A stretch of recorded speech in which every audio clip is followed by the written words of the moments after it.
Hey guys.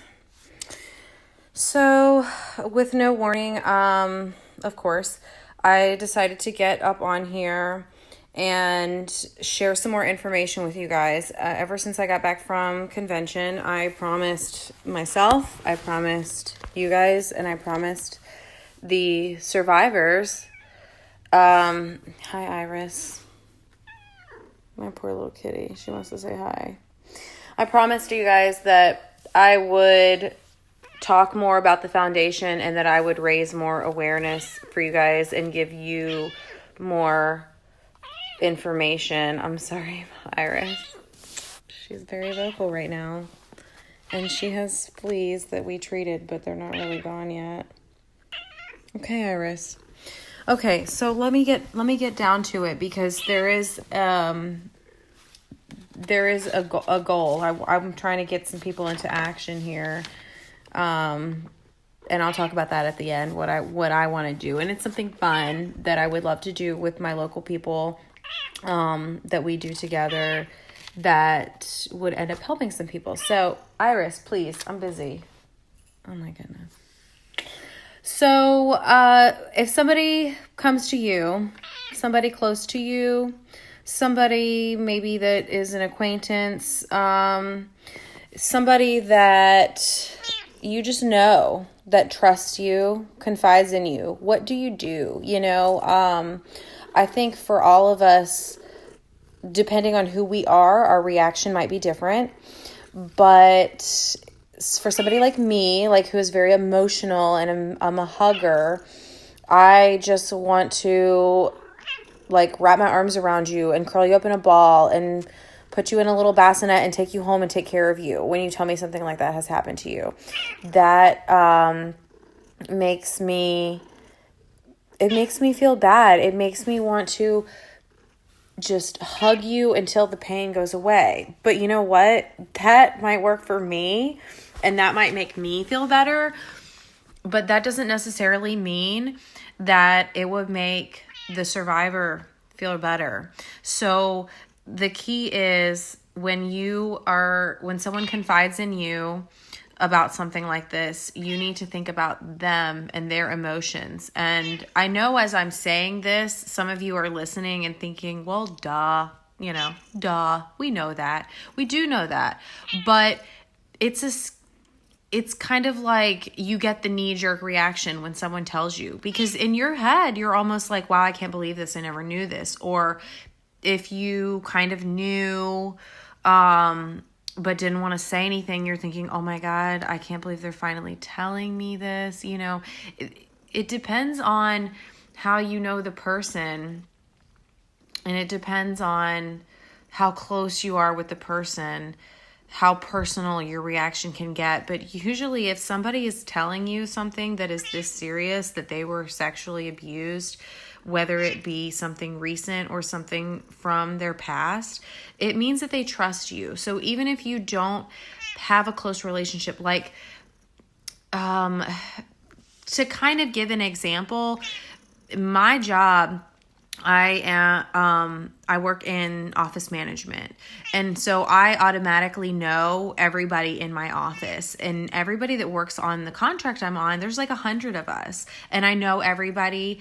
And even the people that I haven't met face to face, I know who they are. I know things about them, and they know me because I am the person that people come to just for random information. I sometimes refer to myself as the junk drawer in the kitchen, because if you don't know where it is, or don't know what to do, or don't know how to do something or whatever, people come to me, and that's kind of what the junk drawer is. And so even if I don't feel that I'm close with some of these people, they feel a closeness with me because we interact so much. But because I interact with all of them so much, I don't necessarily register that, okay? So you might not really know how somebody wants you to react because they might feel closer to you to confide in you. And I'm sure a lot of people who are in teachers and nurses and therapists and people who are in those positions, probably can relate to this a lot too. And they hopefully you guys have some kind of training on this as well. But that just to give you an idea of somebody might confide in you and you don't really know how to react or how they want you to react. I have friends that I know automatically want to hug all the time, whether it's good or bad news. And I have friends that don't want to be touched at all. Don't hug them. So you might not know what this person is like. So here are some guidelines. And of course, I'm going to provide you with a link as well. But here are some guidelines on what to do, and especially vocally, what to do when someone confides in you. So, and I'm going to attach a link that will give you some conversation cards, that will go through the steps that I'm about to list of how to respond, that will give you supportive resources, that will show you how to donate if you feel like, you want to help, but you don't have the emotional ability to help, you know what I mean? You can donate or you can volunteer, and the link I'm going to provide you with is going to give you all of that information, okay? So, by the way, I love doing videos like this because it really doesn't matter like what my lighting is or how I look, and I can move the camera all around. It's so much more fun. Okay, even if the topic is not fun. So the very, very first thing that you want to do is believe the person that tells you that they have been sexually abused. Believe them. And you might think that that is a no-brainer. Like, well, duh, I'm going to believe them. But a lot of women are questioned, and people are questioned and not believed and not backed and not supported by their own family members. And I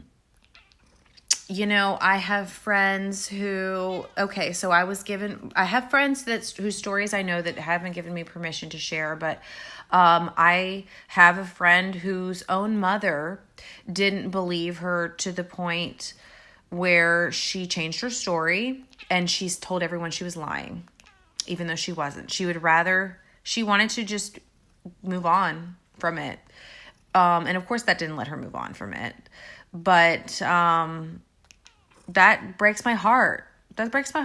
Her mother, so you might think that it is second nature to believe somebody when they tell you something like that, but it's not. And you need to just believe them. And I have another friend who did give me permission to share her story. And so I can be a little bit more in detail with that, but her mother believed her. But it was a family member that was abusing her, and they were both young, but the family member's mother didn't really believe that it had happened or anything like that. So you can see it's like, even in the family, people are not believing. You need to tell that person, I believe you. And I said there were going to be things that you need to do, and a lot of this is vocal, because you might think that they know that you believe them, but they don't know that. So you need to vocalize it. You need to thank them for telling you. Thank them for confiding in you. And that's part of validating, which I'll get to that. But just believe them and tell them, Iris, don't you go in there, and tell them that you believe them. So you might think you're showing it with your body language, but you need to actually say it out loud. The second thing is listen to them. So you are going to have your mind racing. How did it happen? When did it happen? Where did it happen? What did they do? Who was involved? Who knew about it? How did you tell them? What did they say? What did they do? That same friend that gave me permission to share her story, I had a long list of questions for her. But the first thing I did was I let her finish talking. And when she came to, sorry guys, my back itches. When she came to a pause, when she paused and was kind of like, okay, she got it out. Of course, it's not all out. It's not going to come out all at once. You're going to probably get it in bits and pieces. I asked her, can I ask you more questions? So get their permission to ask more questions. And then as you ask them, just be mindful, okay? They already gave you a lot. They may not want to feel like, they're having questions fired at them. So be gentle, and know why you're asking. Don't just ask questions just to be nosy. Ask questions if you think that it will help you help them. Ask questions if you think that you just need clarification in order to help them or understand. And remember, it's not just about understanding so you can have all of the nitty-gritty details, but it's about understanding so that you know more about the survivor, and so that, again, you know more about how to help them, if they still need help. They may confide in you after they have already gone through a healing process, especially for those of us that are adults, and the older we are, they may have already gone through the healing and you haven't known them their whole life, and they're confiding this in you. So but you generally want to ask questions one at a time, let them answer, and then move forward from there. So don't create a lineup of questions and then go 1, 2, 3, 4, 5. Let them lead the conversation, because this is ultimately about them. And just don't bombard them, because they're going to shut down. They really are. You need to be warm and welcoming to them, and not like, that's why they say to listen. Just listen to them and let them speak, and be receiving of their information, okay? And then once they're done, you can ask them for clarification. You can ask them for details. You can ask them the questions that you want to ask, especially if they have had healing. Okay, so I mentioned this before already, with the verbalizing what, that you believe them. You want to validate them, okay? So you need to reassure them it's not their fault. And in part of this, you may need to say again that you do believe them. You need to reassure them that you don't view them any differently, that they are still everything that you thought about them before, all of those good things.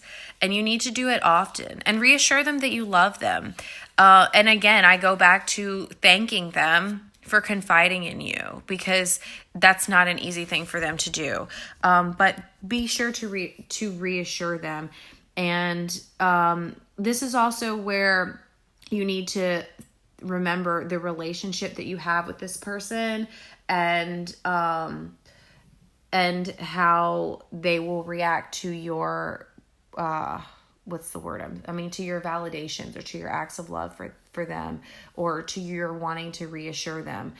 So if it's a person that is not very good with words, you may want to be shorter with your words.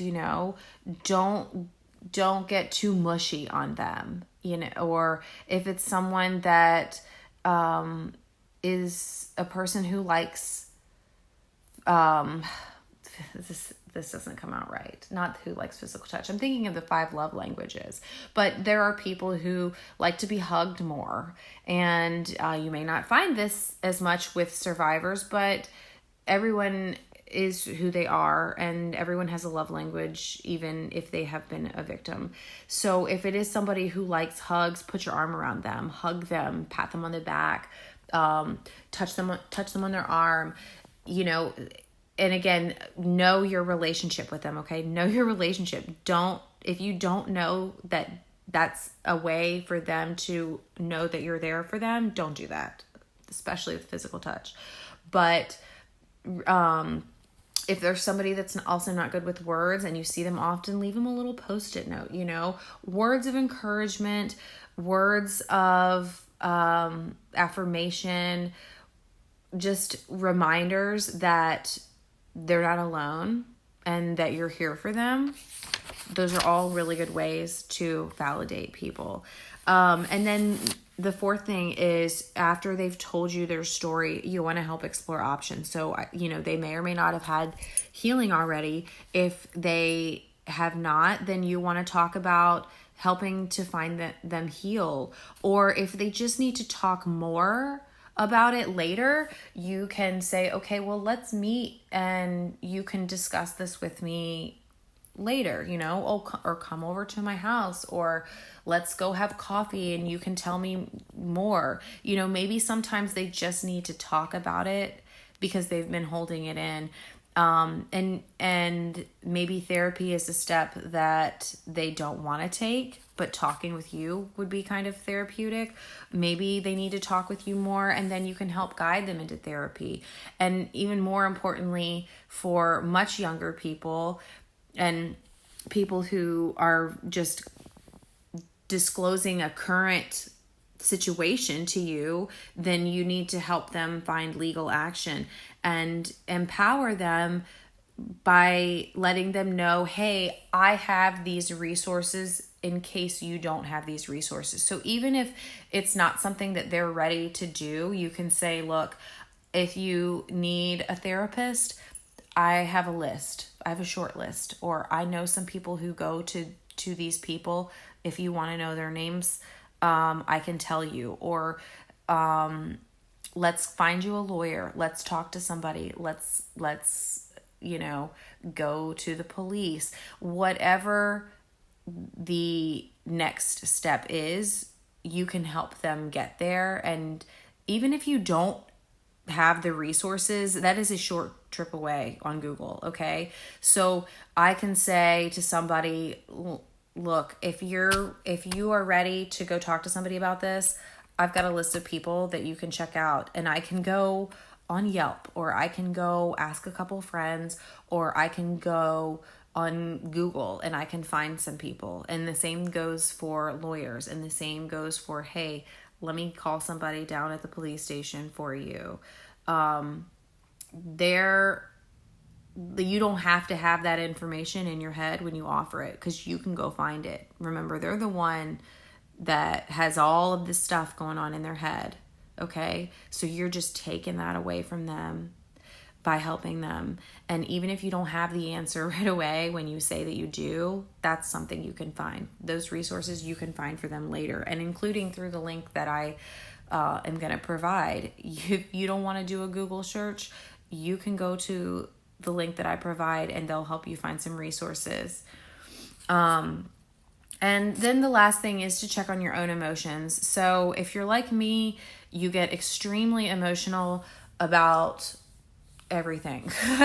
You get extremely emotional about everything. But when somebody confides in me, I get really emotional about it. Like I said, I want to hug them. I want to take all that pain away from them. I just want to make sure that they're not hurting. But in all of the processing that I'm doing, thinking, how can I help them? Oh my gosh, do they need immediate attention? I can't believe that they thought that I was good enough to confide in. How, what resources do I have? All of this is going through my mind. I just need to make sure that I put myself in check too. Okay. And honestly, I'm still new to this, but to me, that is number 5, and that stays number 5. Getting too emotionally involved, to the point where I need help is not something that I'm as concerned about as I am about helping the person who just confided in me. However, if you are an empath, you may feel a little bit more strongly about number 5 and needing to check on your own well-being, because the person who identifies as an empath really can feel those emotions, pick up those emotions, and that could be really bad for you. And then you're not able to help anybody else. So, those are your 5 steps. I think what I think, and what I think may not be right. Maybe we need to hear from a survivor themselves. But what I think is most important is to remind them that that you believe them and thank them for confiding in you, and offer them the help when they're ready. Offer them your help, offer them your ear and your listening and your attention when they are ready. And sometimes they just might not be ready to divulge it all, or to just take care of it all or get justice, all at once. It takes a little bit of time, okay? And that's why you also need to know your relationship with this person.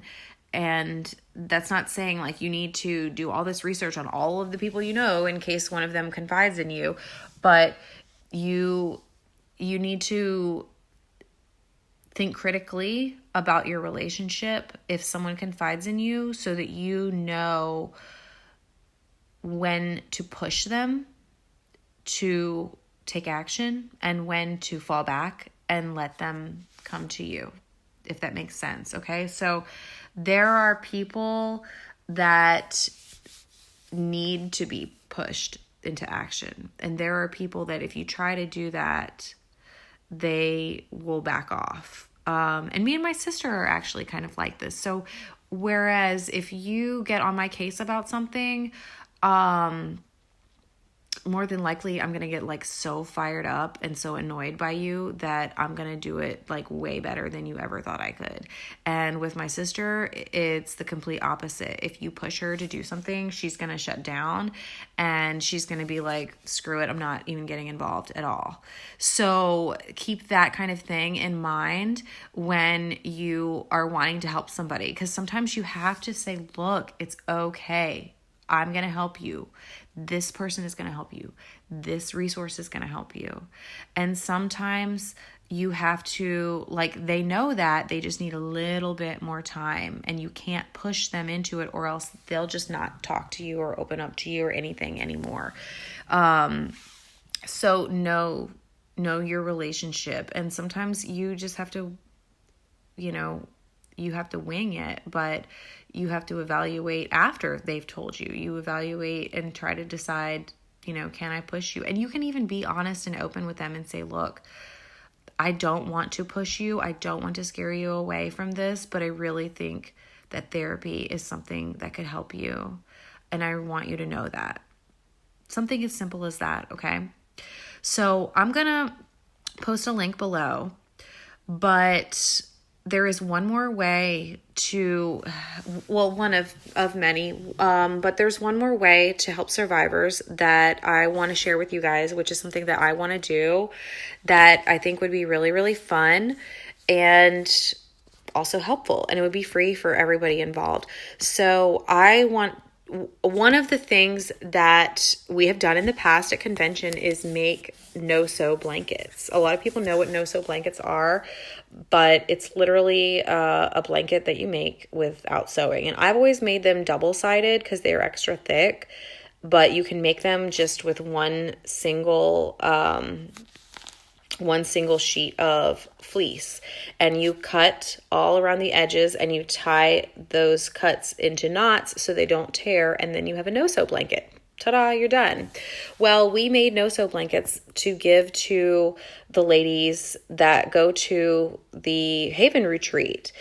We did this one year at convention and brought a bunch of blankets, but they do that all the time. They always give these women blankets. And so what I would like to do is to host for lack of a better word, a blanket party. Not the blanket party many of us know, but which, by the way, I've never been involved in one. But I would like to just have some friends over, and this obviously would be for people who are local to Hampton Roads, but I would like to just have some friends over, have some wine, have some drinks, have some snacks, just hang out and tie these blankets. And that's it. I would provide everything. I would provide the blankets, I would provide the food, the drinks, and we'll have music, we'll just hang out. And Vanessa, I love that. Yeah, definitely there will be some prayer and there will be some alcohol involved. But I just want to have people over who just want to hang out and tie some blankets, and there's really no like hard effort on your part, but you would be contributing to something that would make a huge difference to somebody. And it's somebody that you would never know, but you would make such a huge difference to them. So if that is something that would interest you, please comment or message me. And I know this has been a pretty quiet live. There's not a lot that people can comment on something like this, I suppose. But if you want to be a part of this, if you want to help, this is a great way to help. It's a great way to make a difference to somebody, and it's totally free for you. You're just helping me with your hands and having some good food and drink and good time with girlfriends at the same time. So I really hope this is something that you would be interested in. And yeah, if you have any more questions, let me know, and I will be posting the link for more resources in the comments. Thank you guys so much. Love you. Bye-bye.